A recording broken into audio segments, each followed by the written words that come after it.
Nous avons parfois attendu des heures, en vain. De rendez-vous manqués en fausses promesses d'interview, il nous a fallu plusieurs semaines pour établir des contacts, pour comprendre les codes, le langage des Anonymous. Anonymous n'est pas une organisation, une partie ou même un mouvement. Anonymous n'a pas de leader, pas de gourou, pas des idéologues. Même si nos armes sont plus faibles que les leurs, nous sommes beaucoup plus nombreux. Et surtout, nous sommes très motivés. C'est un avantage dans notre lutte pour la liberté. Personne ne nous arrêtera, nous serons toujours là. Pour moi, ce sont des gamins irresponsables. Ils se fichent des dégâts collatéraux.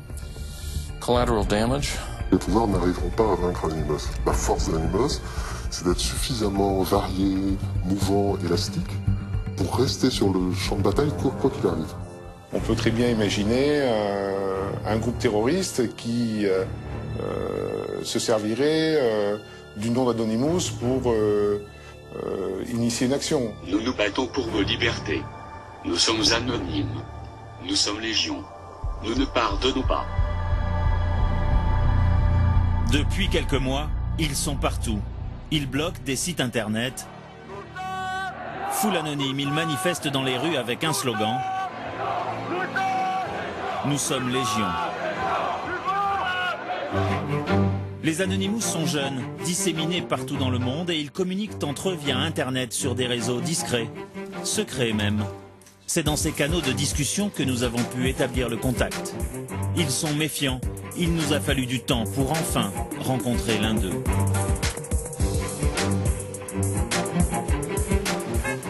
Après plusieurs mails, un premier rendez-vous nous est donné à Lille, dans un bar qui dispose d'une connexion Internet. Ce jeune homme affirme être au cœur du réseau Anonymous. Personne ne se connaît, on se connaît via Internet interposé. On partage des convictions, on ne partage pas notre vie. Il se dit informaticien et développerait des logiciels. Il va nous expliquer comment bloquer un site Internet. C'est la spécialité des Anonymous, les attaques dites de déni de service. Très simples à mettre en œuvre, il suffit de télécharger un petit logiciel. Son nom, Loïc. Après, c'est un jeu d'enfant. Le principe est simple, c'est comme un sitting. C'est de multiplier les connexions sur un même site, mais de manière instantanée. On a 10 000 connexions qui se font en moins d'une seconde. Le serveur ne peut pas répondre, donc le site, c'est blackout total, il est HS. On n'aura plus de possibilité de s'y connecter. Par contre, avec Loïc, chaque utilisateur envoie ainsi plusieurs centaines de messages sur le site ciblé. S'il y a plusieurs dizaines d'utilisateurs, le site sature et se bloque. Il suffit de taper le site web. Là. Un gros bouton vert, c'est très simple pour l'utilisateur, elle a qu'à cliquer dessus pour lancer l'attaque. Et donc là, qu'est-ce qui se passe en fait? Là, il se passe des millions de connexions qui vont se faire dans un laps de temps de 10 à 20 minutes, ça dépend des connexions. Et en multipliant ce nombre d'utilisateurs de ce logiciel, on peut faire tomber un site web. On a eu les sites des majors, de Sony, tous les majors qui sont passés. Pas une semaine sans que les Anonymous ne bloquent des sites internet. Sites gouvernementaux ou commerciaux, nous avons essayé de contacter les entreprises victimes de ces attaques. Personne n'a voulu répondre sur les Anonymous ou sur les dégâts occasionnés.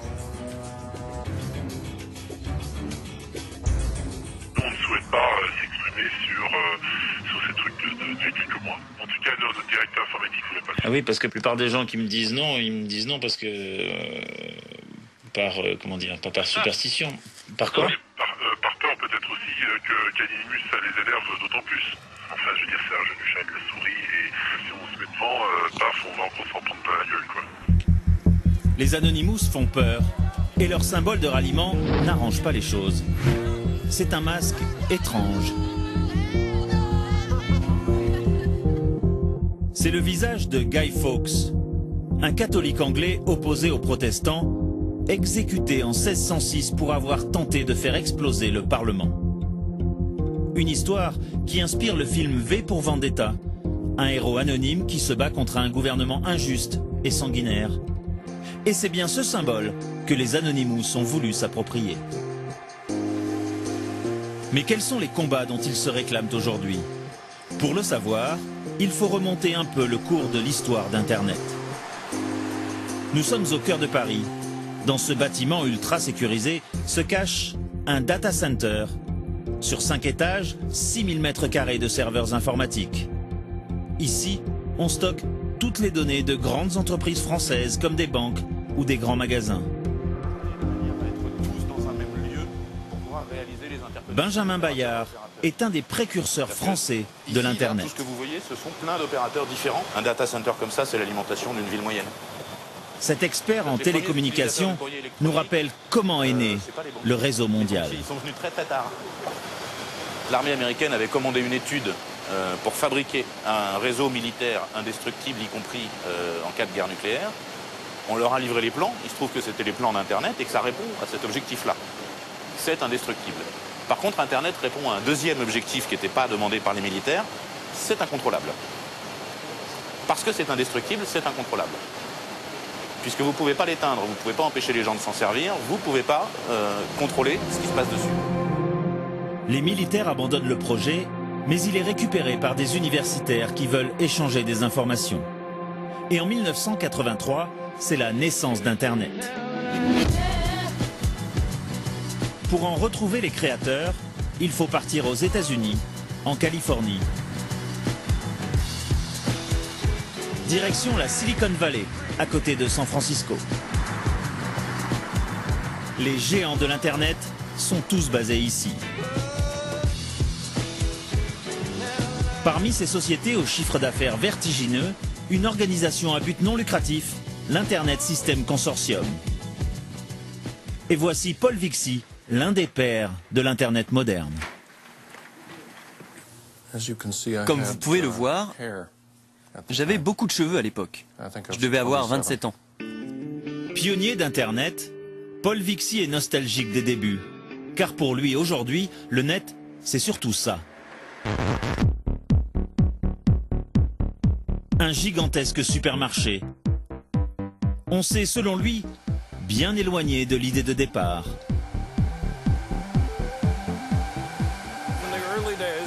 Au début, le réseau servait surtout aux chercheurs universitaires. Ils pouvaient s'échanger des fichiers et des emails entre chercheurs. N'importe qui pouvait le faire et on s'échangeait tout entre particuliers, d'ordinateur à ordinateur. On n'aurait jamais imaginé au début qu'il y aurait des sites commerciaux sur Internet. Ceux qui se connectent à Internet doivent pouvoir partager n'importe quel fichier avec n'importe qui. C'est ça l'esprit d'Internet. Internet devait donc être l'endroit où l'on pouvait tout dire, tout faire, échanger librement des fichiers ou des idées. À la fin des années 90, vont naître alors aux États-Unis des sites où la liberté d'expression est totale. L'un d'eux se nomme 4chan, un site qui a pour seule philosophie de n'avoir aucune limite. Certains l'appellent même l'anus d'Internet. Cet Américain fait partie des Anonymous depuis les débuts du mouvement. Et pour lui, 4chan, c'est l'ancêtre des Anonymous. 4chan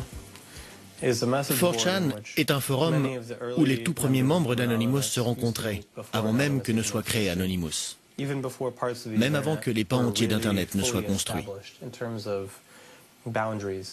C'est la version la plus libre du réseau. À l'époque, c'était un peu comme le Far West. Il n'y avait pas de règlement. Le fondement, c'est qu'Internet doit être complètement libre. Vous devriez pouvoir écrire ce que vous voulez, même si c'est diffamatoire, même si c'est raciste, même si c'est sexiste, même si c'est quelque chose que la plupart des gens trouvent inacceptable. Sur 4chan, personne n'a d'identité. L'anonymat permet de tout faire et surtout de tout dire. Et pour chaque intervenant, le site génère la même signature, Anonymous. Le mouvement est né là, dans cet espace où tout est permis.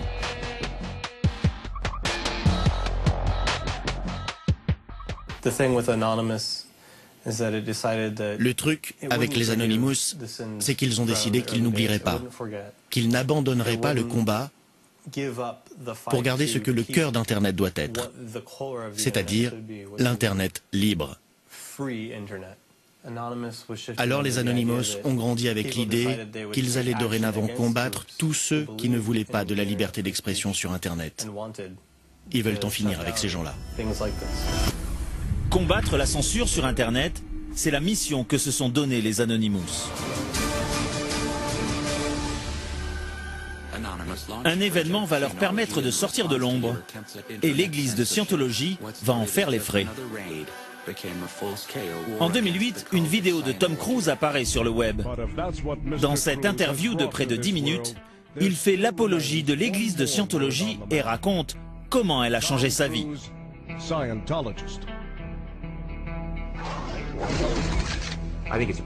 Je pense que c'est un privilège d'être scientologue et c'est une chose qui se mérite.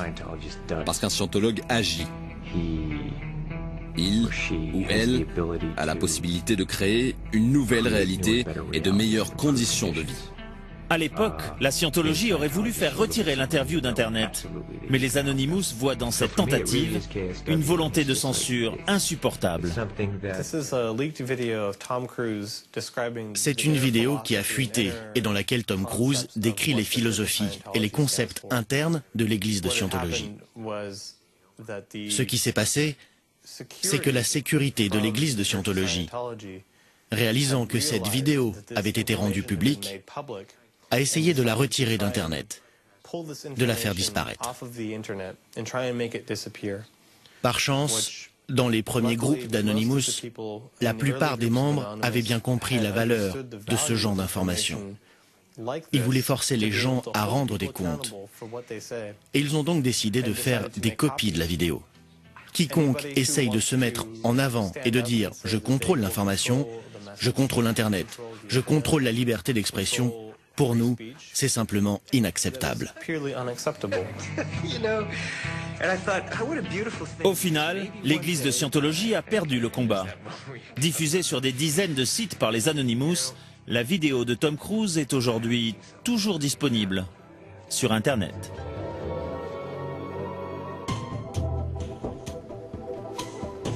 Mais au siège français de l'église de Scientologie, on minimise l'histoire. Pour les dirigeants parisiens, c'est plutôt l'agent de Tom Cruise qui a essayé de faire retirer cette vidéo. Moi, personnellement, je m'en fiche. Et après, c'est pas le combat de l'église de Scientologie de retirer une vidéo de Tom Cruise, quoi. Je veux dire, franchement, on a d'autres choses à faire que de se battre sur ces trucs-là, quoi. Ici, forcément, on n'aime guère les Anonymous. Et le porte-parole de l'Église s'emporte contre ce qu'il appelle du harcèlement. Quand vous attaquez Internet, quand vous faites en sorte de descendre, de faire qu'un site ne soit plus accessible, que ce soit celui de l'Église de Scientologie, celui du Vatican, celui d'une entreprise, quel que soit le site, vous êtes en train de lutter contre la liberté d'expression. La liberté d'expression veut que vous laissiez ces gens-là s'exprimer. Il n'y a aucun courage à être masqué et à s'attaquer à des gens pour leurs croyances. Il n'y a pas plus de courage. Pour moi, c'est les choses auxquelles on peut comparer. Il y a le Ku Klux Klan. C'est le même type de non-courage. Vous voyez ce que je veux dire? On est en groupe, on est masqué, on se sent fort, on s'attaque à une personne qui est noire. Et on est en groupe, on est masqué, on se sent fort, on s'attaque à un scientologue. C'est pareil. Des années plus tard, Tom Cruise montrera qu'il n'est pas rancunier. Donnez-moi un autographe, s'il vous plaît. S'il vous plaît, un autographe. Allez, monsieur Cruise. Monsieur Cruise. Lors de la première d'un film de la star à Berlin, un Allemand le supplie de bien vouloir lui signer son masque d'Anonymous. Allez, soyez gentleman, signez-le-moi. Vous êtes très cool, j'adore. Merci, merci mille fois. Je vous aime. Tom Cruise a de l'humour. L'église de Scientologie, toujours en proie aux Anonymous, un peu moins. Le mois dernier, à Los Angeles, l'église fêtait l'anniversaire de la naissance de son fondateur, Ron Hubbard. Après 30 ans passés au cœur de la Scientologie, cette femme, Tori Christman, en est devenue une des plus féroces critiques.